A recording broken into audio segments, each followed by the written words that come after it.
আমি শুভেন্দু অধিকারী বিধি দ্বারা স্থাপিত ভারতের সংবিধানের প্রতি আমি অকৃত্রিম নিষ্ঠা ও আনুগত্য পোষণ করিব।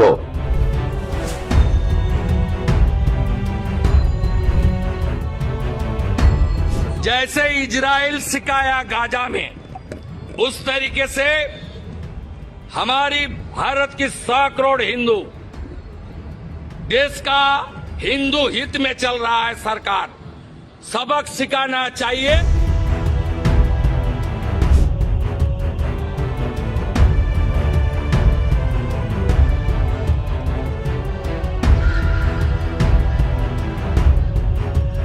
बोलबो जो हमारे साथ, हम उनका साथ, जो हमारे साथ, जो हमारे साथ, जो हमारे साथ, हम उनका साथ। सबका साथ, सबका विकास बंद करो। नो नीट संख्यालघु मोर्चा।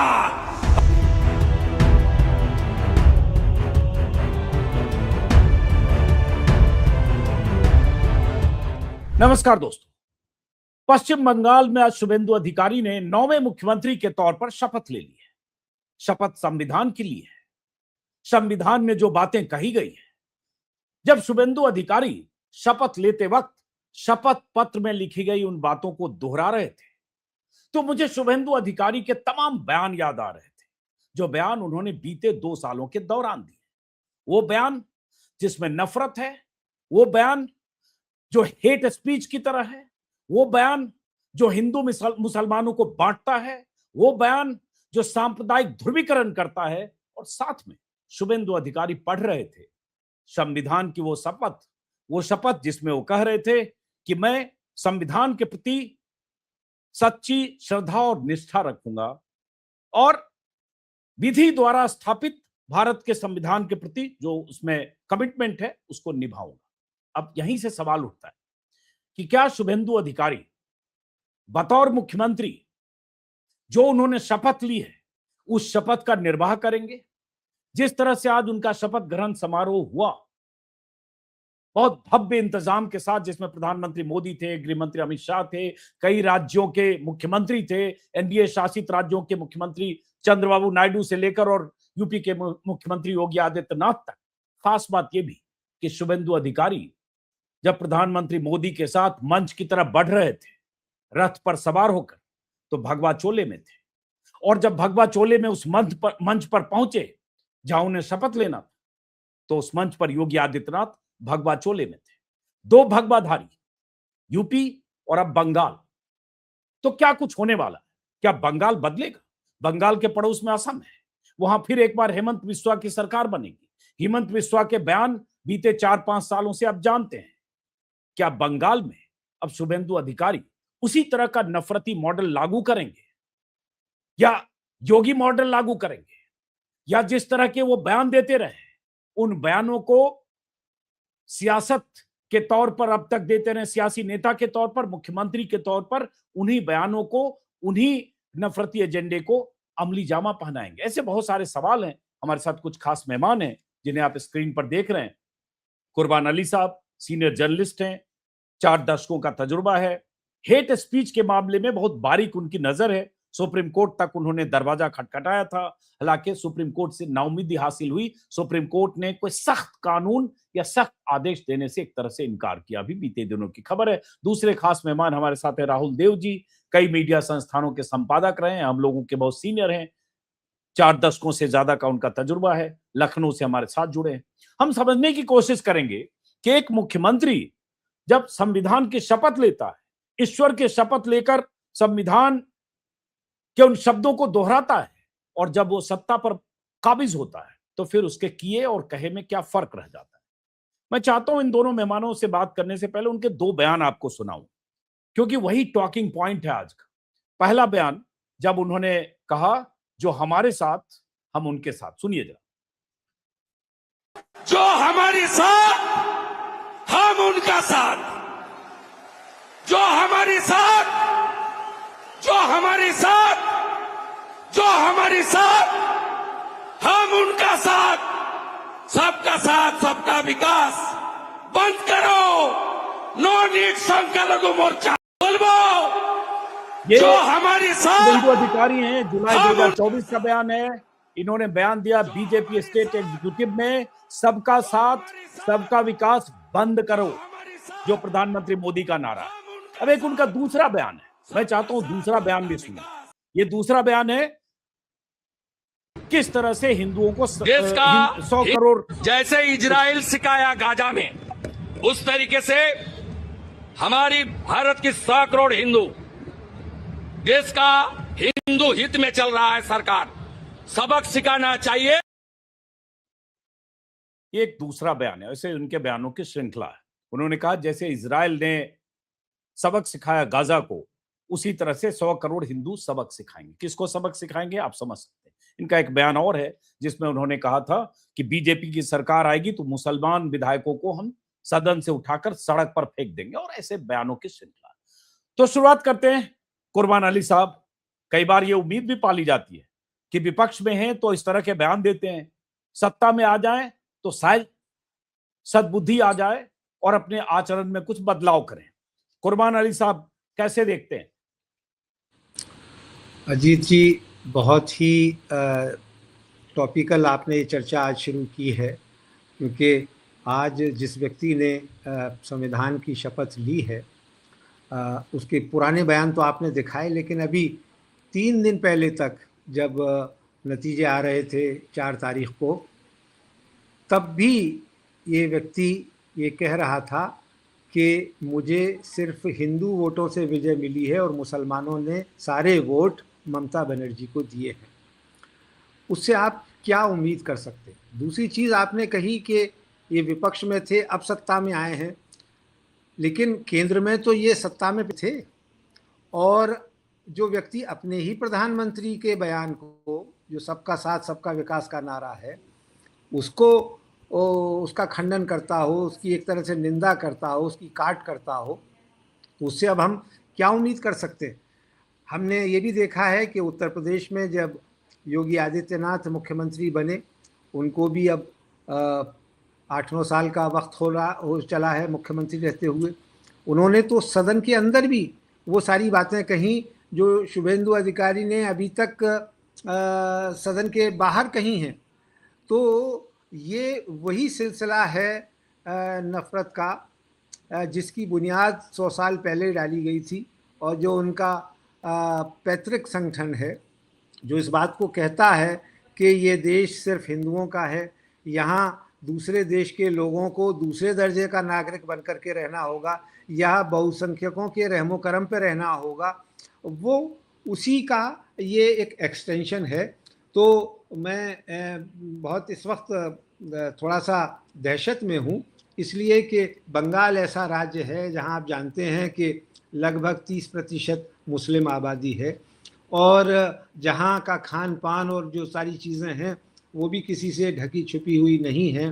अब आने वाले दिनों में किस तरह की चीज़ें होंगी, ये आशंका मेरे दिलो दिमाग में बनी हुई है। मैं दुआ करता हूँ कि ये आशंकाएं गलत साबित हों, निर्मूल साबित हों, लेकिन जिन लोगों की पूरी राजनीति हिंदू मुसलमान पर टिकी हो, नफ़रत पर टिकी हो, हिंसा पर टिकी हो, उनसे आप बहुत अच्छी सुखद अनुभव का आप नहीं कर सकते। हाँ।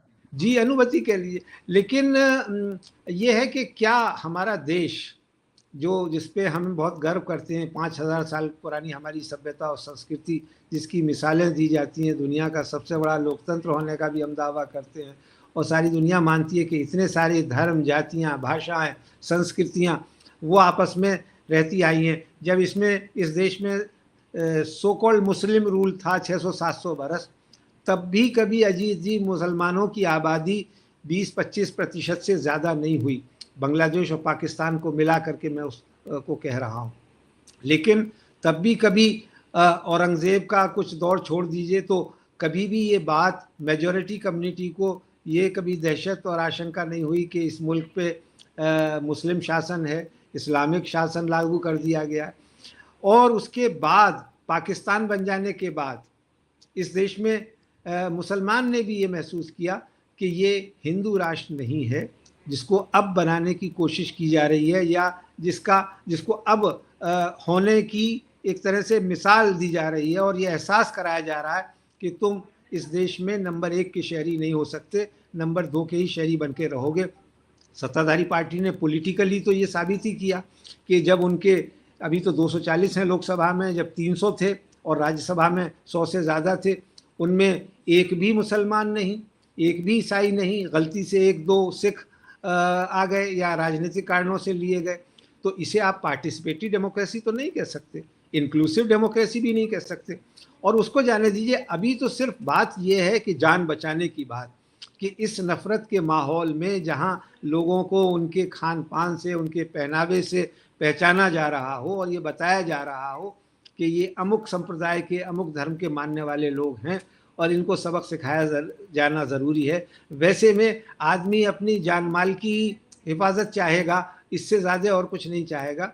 लेकिन अब बंगाल में जो नया डिस्पेंसेशन आया है, मुझे बहुत आशंका है कि उसके चलते वहाँ माइनॉरिटीज़ राइट सुरक्षित नहीं रह पाएंगे। जी, मैं आऊंगा आपके पास, लेकिन राहुल देव जी, एक बयान स्क्रीन पर मैं सहयोगियों को बोलूंगा, जिसमें नंदीग्राम को लेकर उनका एक बयान है कि मुझे नंदीग्राम के हिंदुओं ने वोट दिया है, मुसलमानों ने टीएमसी को वोट दिया, मैं नंदीग्राम के हिंदुओं के लिए काम करूंगा। इसी तरह से उनके और कई बयान हैं, जैसा कि मैंने कहा, बयानों की श्रृंखला है, और ये एक तरह से कई बयान हेट स्पीच की तरह है। लेकिन जैसा कि मैंने कहा, अब तक वो विपक्ष में थे, अब वो मुख्यमंत्री बन गए। क्या आपको लगता है कुछ बदलेगा? क्योंकि हमारे सामने ऐसी भी मिसाल है कि यूपी के मुख्यमंत्री 80-20 के नारे देते हैं, गर्मी उतार देने की बात करते हैं। असम के मुख्यमंत्री हिमंता बिस्वा क्या कर रहे हैं हम लगातार देख रहे हैं, मियां मुसलमान, यहां तक कि कह रहे हैं रिक्शे वाले को भी 5 रुपए मांगे तो 4 रुपए देना। प्रधानमंत्री कपड़े से पहचानने के एक्सपर्ट हैं।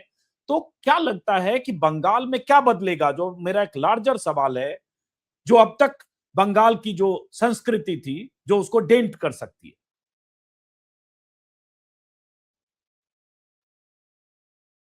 तो बंगाल की जिस संस्कृति और जिस बौद्धिकता और बौद्धिक समृद्धि, सांस्कृतिक समृद्धि के लिए वो दुनिया भर में प्रसिद्ध रहा है और भारतीयों के लिए गर्व का विषय रहा है, वो प्रसिद्धि उस पर धब्बा पड़ चुका है और पड़ेगा। अब जो एक नया बंगाल हम देखेंगे, वो नया इस रूप में ही नहीं होगा सिर्फ कि वहां पर पहली बार भाजपा शासन में आ गई है। हम ये देखेंगे कि भाजपा और भाजपा के जितने इस पूरे संघ परिवार के जितने तत्व हैं और जितनी संस्थाएं हैं, उनकी भावनाएं बहुत साफ है, खुली हैं, अब कोई छुपाने की भी जरूरत वो महसूस नहीं करते। और जिसके उदाहरण अब जो मुख्यमंत्री है, आदरणीय मुख्यमंत्री की आपने कोट सुना है, अब यही उनकी मूल भावनाएं हैं, यही उनका इरादा है। और क्या होगा इसकी झांकी तो जिस दिन से ये चुनाव नतीजे आए हैं, उसके अगले दिन से ही ये तो आने शुरू हो गए थे और आज भी चल ही रहे हैं।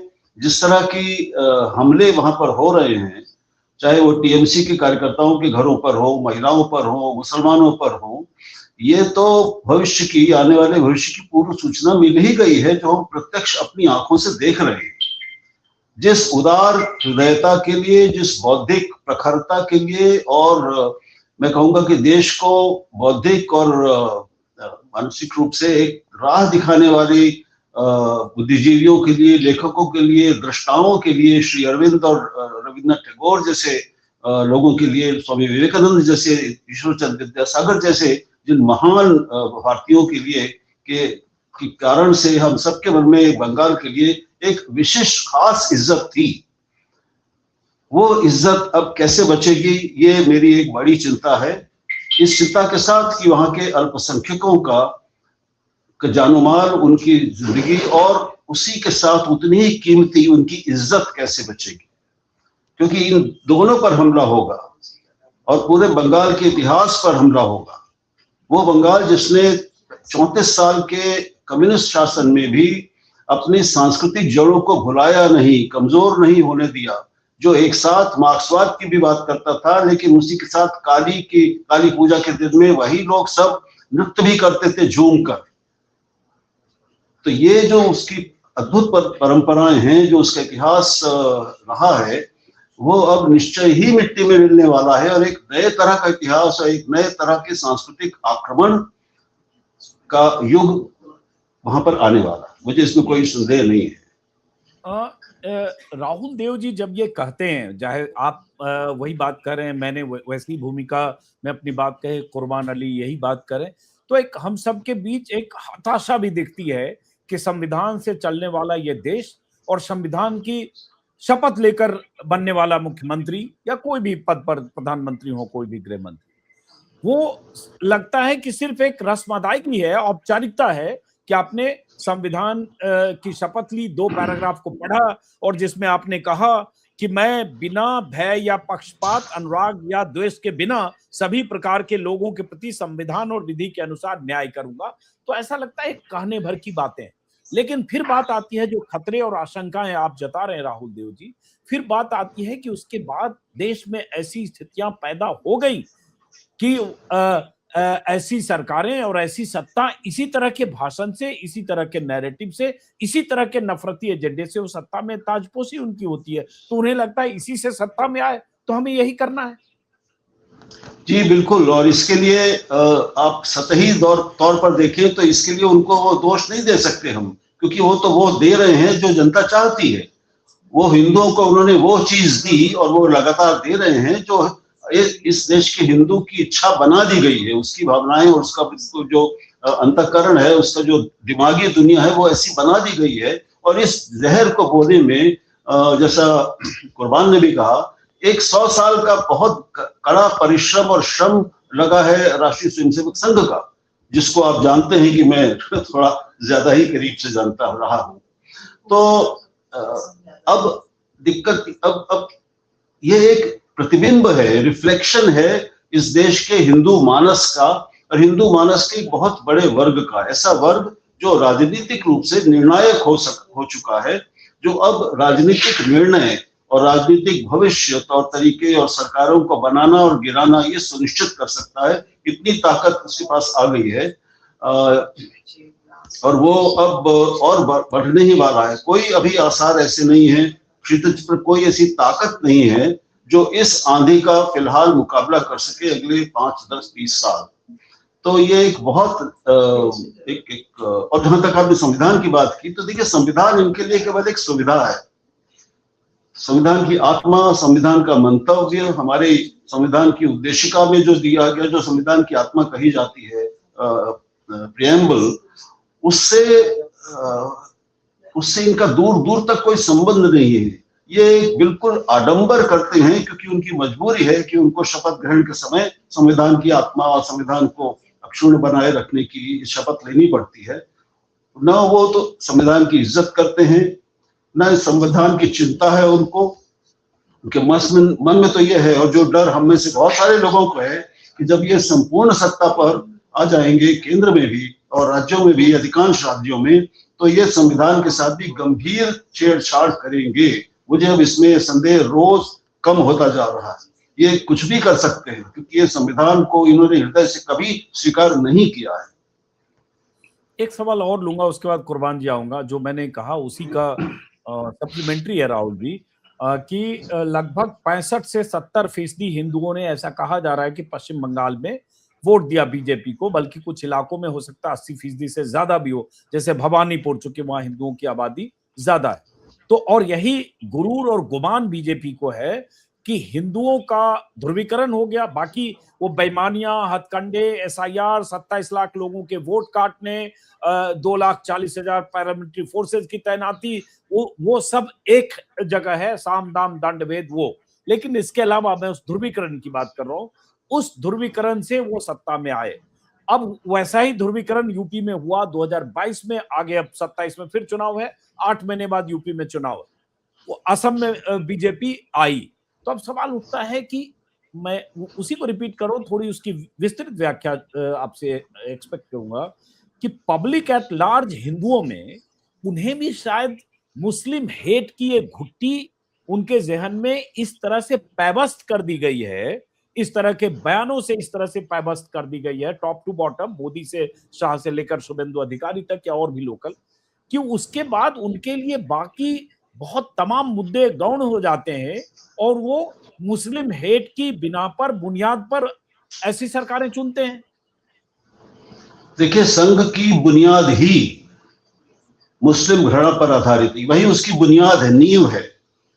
1925 से आज तक इस बात को जो पढ़े लिखे और चतुर संघ के लोग हैं और नेता हैं, उनके पदाधिकारी हैं, वो इसको छुपाते हैं। कभी वो इसको साफ साफ नहीं कहेंगे, लेकिन एक आप आम स्वयंसेवक से, आम संघ परिवार के सदस्य थे या उसके समर्थक से बात करेंगे, जो आज उच्च वर्ग में भी, उच्च मध्यम वर्ग में भी और निम्न वर्ग में भी और गरीबों में भी ये हो गया है, नीचे तक चला गया है संदेश। आप ये जितना आप नीचे जाएंगे शैक्षिक और बौद्धिक दृष्टि से, वैसे उन समर्थकों में आप इस मुस्लिम घृणा को उतनी ही साफ, स्पष्ट, मौखिक और मुखर पाएंगे। उनको कोई संकोच नहीं होता। ये जो चालाकी बढ़ती जाती है मंचों से और बड़े भाषणों में, उसकी जरूरत आम आदमी महसूस नहीं करता। इसलिए मैं चकित हूं कि मेरे अपने घर के, मेरे परिवार के लोग, मेरे जिगरी मित्र, इनके मुंह से ये इस तरह की चीजें निकल रही हैं आजकल कि ये मुसलमान, ये तो कीड़े मकोड़े हैं। कोई कहता है कि ये तो, कहने में संकोच होता है, लड़खड़ाती है जुबान की, ये गली की ये हैं। ये ऐसे लोग बोल रहे हैं जो दुनिया घूम चुके हैं। ये कोई सामान्य लोग नहीं है, उच्च मध्यम वर्ग के, उच्च वर्ग के लोग हैं। तो ये बनने में एक तो ये बहुत लंबा इतिहास हो जाएगा। ये हिंदू मुस्लिम संबंधों के बीच में जो खाई है उसका लंबा इतिहास हो जाएगा। वो कई 100 साल पर हमें पहले जाना पड़ेगा। ये केवल आजादी के बाद से शुरू नहीं हुआ, राष्ट्रीय आंदोलन के समय भी ये खाई मौजूद थी। गांधी ने एक नया प्रयोग करके नए तरीके से दोनों समुदायों को पास लाकर एक ज्यादा बड़े उद्देश्य में दोनों को शामिल करने की कोशिश की थी और उसकी कीमत अपनी जान देकर चुकाई।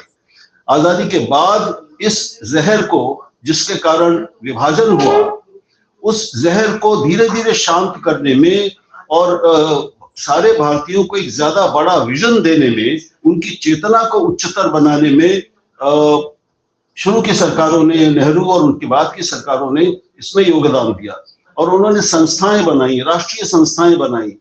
गांधी ने भी जो शुरू किया, या 1885 में जो कांग्रेस बनी थी, उसका नाम भी इंडियन नेशनल कांग्रेस था।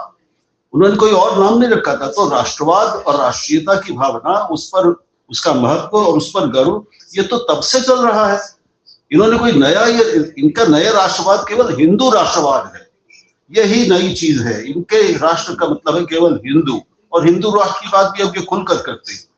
तो ये उसके बहुत सारे मनोवैज्ञानिक और समाजशास्त्री कारण हैं। गलतियां भी हुई हैं जो तथाकथित सेकुलर अपने को मानते रहे हैं, जिसमें ममता भी शामिल है। उन लोगों से उन्होंने भी बहुत गलतियां की हैं, बंगाल में भी की हैं और पूरे देश में भी की हैं। उन्होंने भारत की चरित्र को, उसके धर्म प्राण चरित्र को समझने में गंभीर गलतियां की हैं और उसका कीमत अब वो चुका रहे हैं। लेकिन उसका विस्थापन अब इस तरह से साफ साफ हिंसक रूप से ध्रुवीकृत और हिंदू सांप्रदायिकरण की अब शुद्ध खुला हिंदू तुष्टीकरण हो रहा है। मुस्लिम तुष्टीकरण के विरोध के नाम पर ये एकदम 100% और बेशर्म निर्लज्ज रूप से ये हिंदू तुष्टीकरण हो रहा है।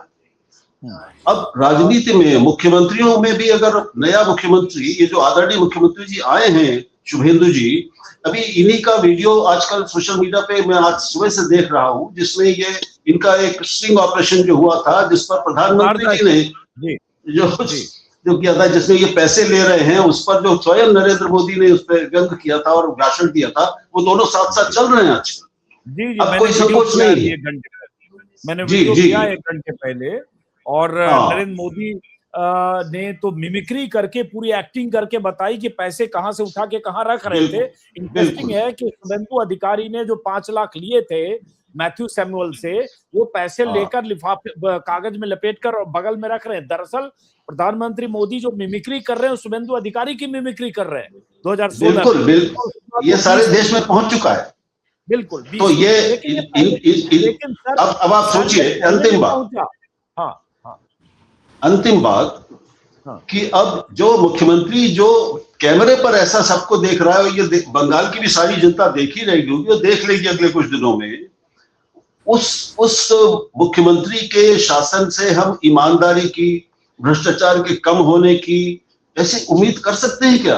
अचानक रातों रात वो संत हो गए हैं क्या? यह हम मान लें बीजेपी की वॉशिंग मशीन से? कैसे इस प्रधानमंत्री इस बात का कैसे जवाब देंगे कि आपने ऐसे व्यक्ति को, जिसका आप खुद मजाक उड़ा चुके हैं मंच से, आपने उसको मुख्यमंत्री बना दिया?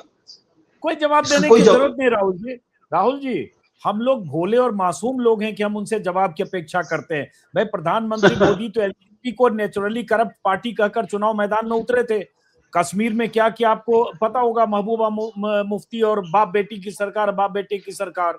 और उसके बाद अजीत पवार को 70,000 सिंचाई घोटाले के आरोपी लोकसभा चुनाव के समय बता रहे थे, और उसके कुछ ही दिन बाद अजीत पवार डिप्टी सीएम थे। तो प्रधानमंत्री मोदी के लिए आप इस तरह के किसी तरह के नैतिक लवादे में देखते हुए अपेक्षा करें तो शायद हम लोग भोले या मासूम हैं, पहली बात। दूसरी बात अपने जनता की आ रहा हूं कुर्बान जी आपके पास।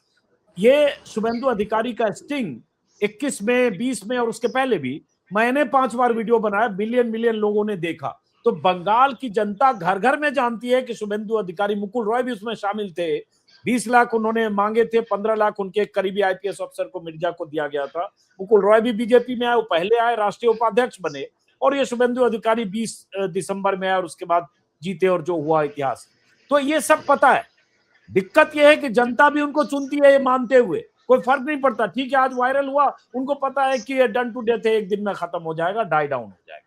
अब आते हैं कुर्बान जी, मुस्कुरा रहे हैं आप, क्योंकि हकीकत यही है कि हम सब लोग नैतिकता की अपेक्षा उन लोगों से करते हैं जो अनैतिकता के एवरेस्ट पर खड़े होकर झंडा फहरा रहे हैं, और हम नीचे से, बेस से उनसे नैतिकता की उम्मीद कर रहे हैं।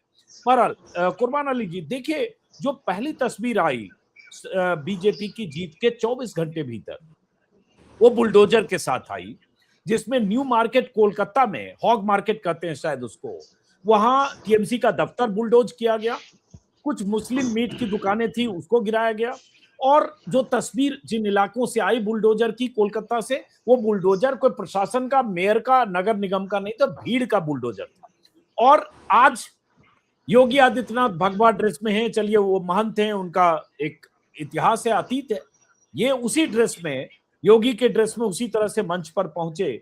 तो क्या हम यूपी का मॉडल 80-20 गर्मी उतारना बुलडोजर मॉडल, क्या हम ये देख रहे हैं बंगाल में? क्योंकि उनका बयान, मैं आपके जवाब लेने से पहले, मुसलमानों के आर्थिक बहिष्कार की बात बहुत सारे नेता करते रहे, इनका भी बयान पहलगाम के बाद है, जिसमें उन्होंने कहा था उन जगहों पर मत जाइए जहां मुस्लिम आबादी ज्यादा है, मुस्लिम बहुल जगहों से दूर रहिए। ये नफरत कहां ले जाएगी बंगाल को?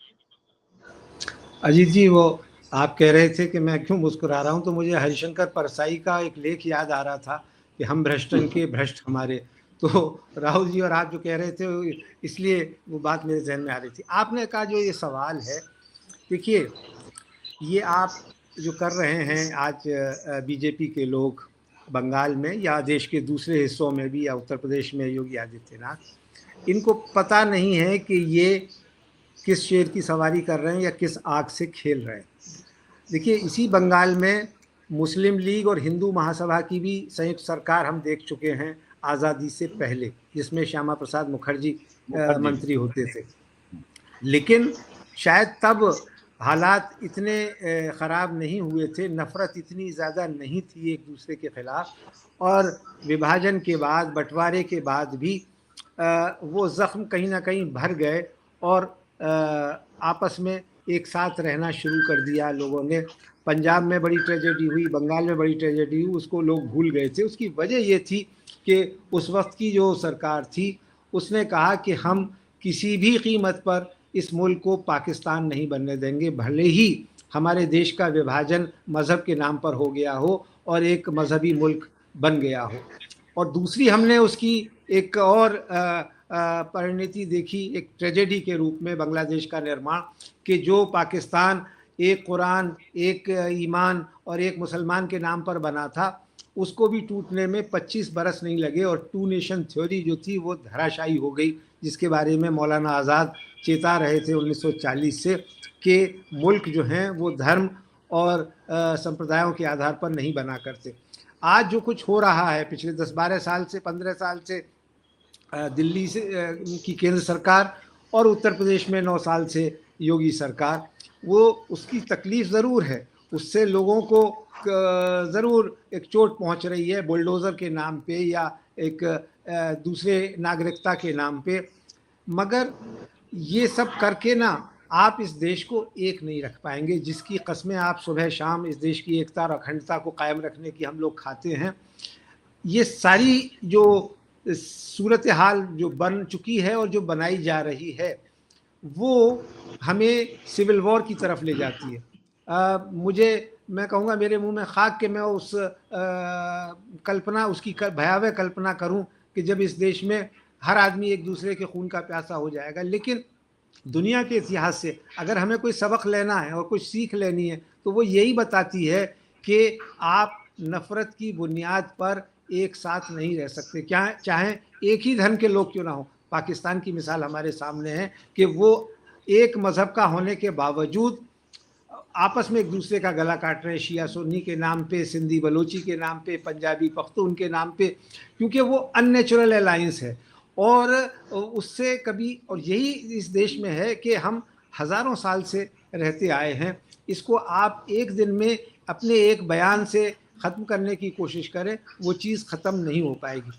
आज भी आप अगर देखें तो 35% से ज़्यादा वोट इन लोगों को हासिल नहीं हुआ है। किसी राज्य में अब ज़्यादा हो गया हो वो मैं नहीं कहता, लेकिन मैं ओवरऑल देश बात कर रहा हूँ। नहीं, राज्यों में हमारे 50% तक भी हुआ है। चलिए 50% तक भी हुआ है। मैंने कहा ना कि कुछ राज्यों में चला गया होगा, लेकिन ओवरऑल जो है वो ये है कि अभी भी इस देश की 60-65% जनता वो इस स्वरूप को नहीं एक्सेप्ट करती है और वो इसके एक तरह से खिलाफ है। दूसरी मिसाल वाजपेयी जी की, वो क्या कुछ कम हिंदू थे क्या? या बीजेपी का जो एजेंडा था उसको कभी उन्होंने खारिज किया था? लेकिन जब उन्होंने सरकार चलाई, उसे आप कह सकते हैं कि उसके एक राजनीतिक कारण होंगे, लेकिन उन्होंने कहा कि हम अपने सारे कंटेंशियस इश्यूज बैक बर्नर पर रखते हैं, चाहे वो अयोध्या हो, धारा 370 हो, यूनिफॉर्म सिविल कोड हो। और उन्होंने उस वक्त में कि जब 2002 में इन्हीं नरेंद्र मोदी जी के नेतृत्व में गुजरात हुआ, तो तब उस प्रधानमंत्री ने कम से कम राजधर्म का निर्वाह करने की बात तो याद दिलाई और ये शर्म दिलाई कि ये इस तरह से आप नहीं चला सकते।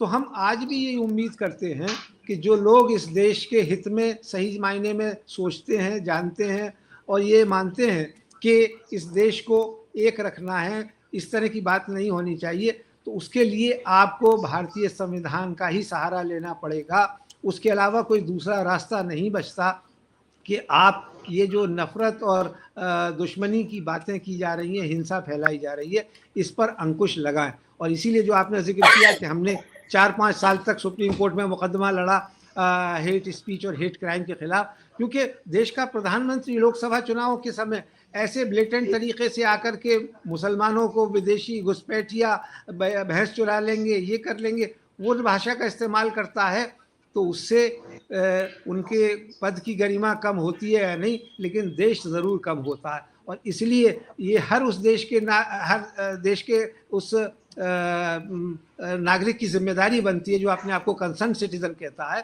कि वो आगे आए और वो बताए कि ये देश किसी एक पार्टी की सत्ता हासिल करने के लिए कुर्बान नहीं किया जा सकता, और ये उसी तरह से चलेगा जिस तरह से सैकड़ों साल से चलता आया है। ये सब बातें ना सुनते हुए सैद्धांतिक तौर पर अच्छा लगता है कुर्बान जी, लेकिन हकीकत से कोसों दूर है जो सियासत है और जनता के जहन में, जो मैंने कहा ना, जो नफरती इंजेक्शन डाल दिया गया है और उसका जो नशीली भुट्टी का जो असर जनता में हो रहा है।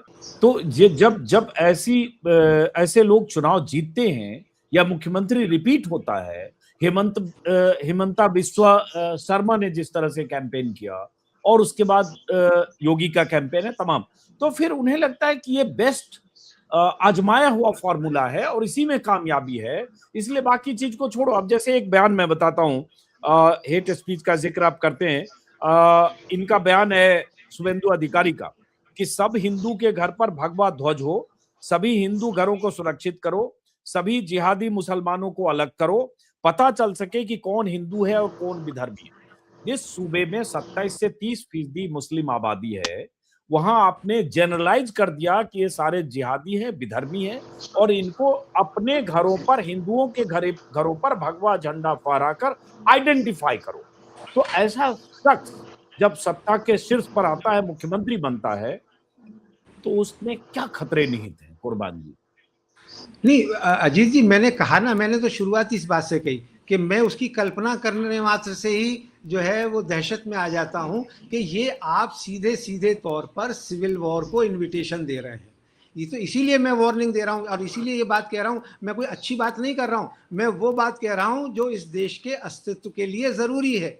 अगर आप उस रास्ते पे नहीं चलोगे, जो कि हम अब तक आज़ादी के 60-65 साल तक चले जिस रास्ते को लेकर के, तो क्या गांधी जी या सरदार पटेल या राजेंद्र प्रसाद कोई कम हिंदू थे क्या? मैं जवाहरलाल नेहरू और मौलाना आज़ाद का नाम नहीं ले रहा। क्या वो जो आज के जो हिंदुत्व के अलंबरदार हैं उनसे कम हिंदू थे क्या? लेकिन वो नहीं जानते थे कि इस देश को कैसे चलाया जाएगा और कैसे एक रखा जा सकता है, इसलिए उन्होंने ये रास्ता अपनाया था। इसलिए दोनों रास्ते आपके सामने हैं। एक रास्ता पाकिस्तान का है जो तबाह और बर्बादी की तरफ आपको ले जाता है, और एक रास्ता वो है कि जिसपे नेहरू ने इस देश को चलाया और 3 आम चुनाव जितवाए और हर चुनाव में रेफरेंडम कराया कि अगर तुम सेक्युलरिज्म को और इस कॉन्स्टिट्यूशन को मानते हो तो कांग्रेस पार्टी को वोट दो, मुझे नेता चुनो, और अगर नहीं मानते हो तो इसके खिलाफ वोट दो। और ये तब लोग कहीं नहीं थे, ये तीनों पार्टियां, भारतीय जनसंघ, राम राज्य परिषद और हिंदू महासभा, तीनों मिलकर के 10 का आंकड़ा नहीं पार कर पाते थे पार्लियामेंट के अंदर 62 के चुनावों तक। तो इसलिए ये तो बिल्कुल आपके सामने है। अब आपको तय करना है कि किस रास्ते पे चलाना है आपको। अगर इस देश को गृह युद्ध में ढकेलना है तो वो रास्ता आपके सामने है। और जैसा राहुल जी कह रहे थे कि हिंदू राष्ट्र लेटर एंड स्पिरिट में तो वो हो ही चुका है। अब उसको अमली जाना पहनाने के लिए आप डिक्लेयर करते हैं पार्लियामेंट के अंदर, वो एक अलग बात है और मुझे लगता है कि उसकी ज़रूरत भी नहीं है। जैसा मैंने कहा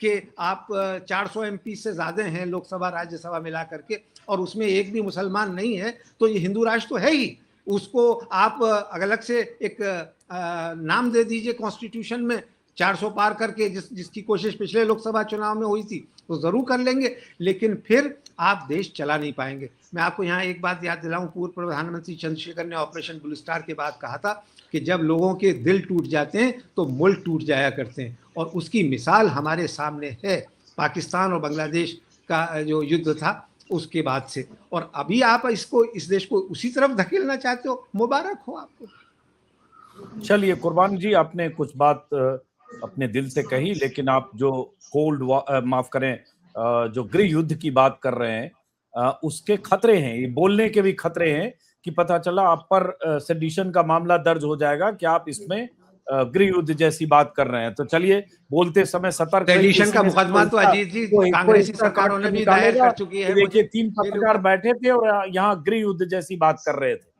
उकसाने वाली बात कर रहे थे। इसके खतरे हैं कुर्बान जी। हालांकि आपकी मंशा दूसरी है, आप सचेत कर रहे हैं, सजग कर रहे हैं, आप आशंकाएं जता रहे हैं। लेकिन खैर राहुल देव जी, देखिए ये चिंता कुर्बान अली जी की है, जो आपने भी कहा वो चिंताएं हम सब की है, तमाम अपनी जगह है। लेकिन जिस तरह की सियासत पिछले 11 साढ़े 11 साल से हो रही है, और उस सियासत का जो प्रीमियम उन्हें मिल रहा है कि 2014 में जब प्रधानमंत्री मोदी बने थे तब 7 राज्यों में सरकार थी, आज 22 राज्यों में एनडीए और बीजेपी गठबंधन की सरकारें, और बंगाल का भी किला फतह हो गया, और आगे फिर जैसा कि मैंने कहा 8 महीने बाद फिर चुनाव। तो उनके लिए तो ये फॉर्मूला है सर, उनके लिए ये मॉडल है, और उनके लिए वेल प्लान्ड एक टेम्पलेट है जिसको एग्जीक्यूट करते हैं। तो ऐसा नहीं है कि अनजाने में कुछ हो रहा है और प्रधानमंत्री मोदी को नहीं पता कि तब कौन क्या था और अब कौन क्या है। तो स्थितियां बदलने के कोई आसार दिखते हैं क्या? हम लोग को तो कई बार लगता है पॉइंट ऑफ नो रिटर्न है। अभी 2027 में चुनाव होना है, जनवरी फरवरी में 80-20 चुकी पहले हो चुका है, तो एक स्टेज पार कर चुके हैं। तो अभी तो यूपी में चुनाव होना है 8 महीने बाद, तो अभी बहुत तरह की नारेबाजी यूपी चुनाव से 4 महीने 3 महीने पहले फिर देखेंगे, और वो बहुत तरह के ऐसे बयान होंगे जो पहले दिए जा चुके हैं उससे कई गुना ज्यादा नफरती और जहरीले होंगे। इसका पूरा डर है, और हमें ये मानकर चलना चाहिए जो आप कह रहे हैं ये होने वाला, ये निश्चय ही होगा। तो इसमें कोई किंतु परंतु की गुंजाइश ही नहीं है।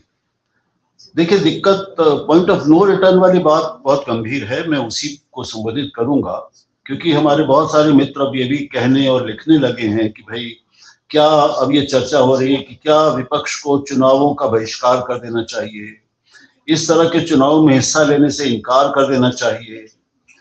तो इस तरह की जो जिन्हें हम अंग्रेजी में एक्सट्रीम मेजर्स, एक्सट्रीम कदम कहेंगे, वो उनकी चर्चा शुरू हो चुकी है। और उसी का एक हिस्सा मैं मान रहा हूं, ये महसूस करना, ये भावना की या एक विचार की या पॉइंट ऑफ नो रिटर्न पर हम आ गए हैं, यानी हम इससे अब वापस नहीं जा सकते। अस्थायी तौर पर, फौरी तौर पर ऐसा लग सकता है, हमको लग रहा है, क्योंकि क्षितिज पर कोई इससे इन हालात को बेहतर करने वाला, सुधारने और बदलने वाला अभी कोई ताकत दिख नहीं रही। ये समस्या और गहरी हो जाती है कि तब जब संवैधानिक संस्थाएं, विशेष तौर पर उच्चतम न्यायालय और उच्चतर न्यायपालिका और चुनाव आयोग जैसी संस्थाएं अपनी दंडवत की मुद्रा में आ जाएं सरकार के सामने और उसके एक अस्त्र बन जाए, एक हथियार बन जाए, तो फिर रोक कौन लगाएगा? क्योंकि अंतिम ताकत हमारे यहाँ सर्वोच्च न्यायालय के ही पास है, संसद के बाद। संसद, आप जानते ही हैं कि हमें सभी को लग रहा है कि लगातार अब ऐसे ही लोगों को चुन रही है और आगे भी चुनेगी, क्योंकि कोई सामने राजनीतिक ताकत है नहीं जो इससे टक्कर दे सके। उसमें एक नया तत्व आ गया है जो पहले नहीं था, वो है हमारे हिंदुओं के धर्मगुरु, तथाकथित धर्मगुरु। हम, कम से कम मेरी उम्मीद यह है कि जो धर्म को सचमुच समझने वाले धर्मगुरु हमारे हैं, वो इस अवसर पर अपनी भूमिका निभाएंगे, अपनी लोगों को सच्चा धर्म क्या है और क्या नहीं है ये बताएंगे और ये विवेक उनको देंगे, उनमें जागृत करेंगे। और उस, कम से कम वो जिनका माना जाता है कि राजा से ऊपर उनका स्थान माना गया है हमारी परंपरा में, वो राजा के सामने और राज्य व्यवस्था के सामने दंडवत नहीं करेंगे, प्रणाम और साष्टांग नहीं करेंगे, लेकिन हम ऐसा ही होता दिख रहा है। तो अंतिम आशा हमें केवल अपने लोगों से, जनता से, लोक से रहती है, उसी पर हमें विश्वास करना पड़ेगा। अगर हम नहीं करेंगे स्थायी रूप से, तो फिर हम निराशा के बिल्कुल हम समुद्र में और उसमें डूब जाएंगे, वो विकल्प नहीं है। तो ये एक लंबी लड़ाई है। आजादी भी हमें बहुत लंबी लड़ाई के बाद मिली थी, एक 100 साल 90 साल की लड़ाई वो थी 1857 से 47 तक।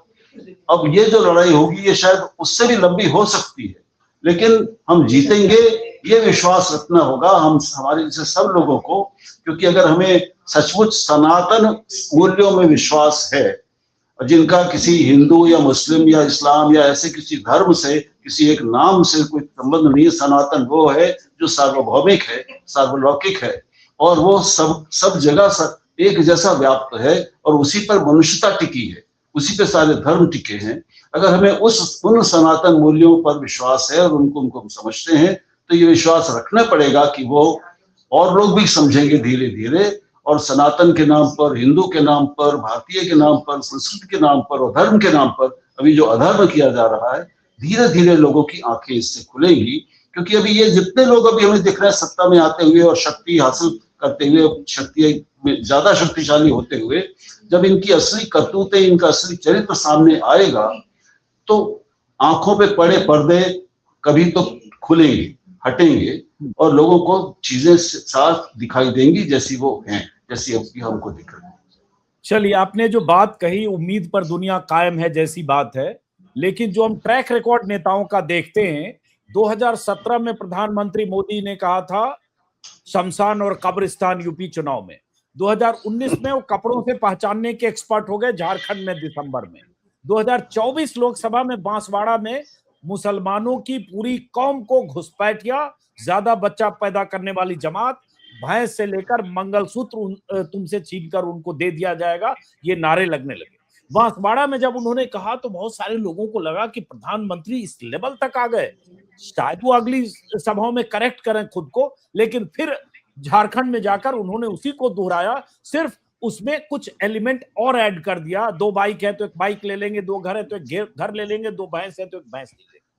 तो इसलिए अभी 2029 आना है, उसके पहले 2027 आना है, यूपी का चुनाव है, और इसका स्केल हम किस लेवल पर देखेंगे ये अभी देखना बाकी है। लेकिन जैसा कि राहुल जी ने कहा, उम्मीद पर दुनिया कायम है। आखिरी कमेंट कुर्बान अली, और मैं पिछले 5 सालों से पॉइंट ऑफ नो रिटर्न की बात करता हूं, क्योंकि जब घूमता हूं अलग अलग इलाकों में और लोगों के जहन में बार बार, मैं पब्लिक की भी बात करता हूं, जनता की, जब उनसे बात करता हूं लगता है उनके भीतर इतनी नफरत प्रवाहित कर दी गई है या भर दी गई है, या उसकी नशीली घुट्टी के शिकार हुए, कि कई बार पॉइंट ऑफ नो रिटर्न जैसी स्थिति लगती है। आपको भी कोई उम्मीद दिखती है हाल फिलहाल में? कुर्बान अली जी, क्लोजिंग रिमार्क।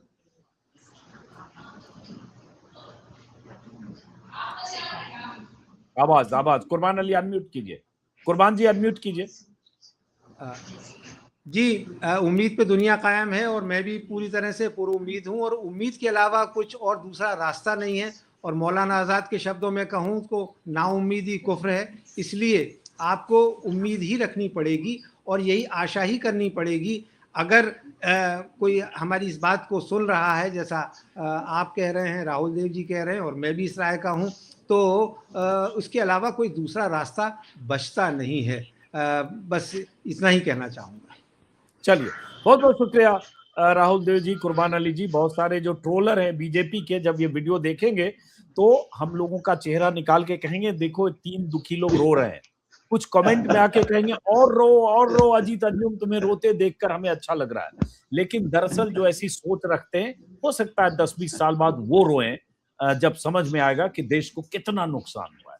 और जब संविधान और देश की लोकतांत्रिक जो आत्मा है, जब उसको समझेंगे, तब समझ में आएगा कि हम 3 लोग क्या बात कर रहे हैं। फिलहाल आप दोनों मेहमानों का बहुत बहुत शुक्रिया, तमाम दर्शकों का बहुत बहुत शुक्रिया। नमस्कार।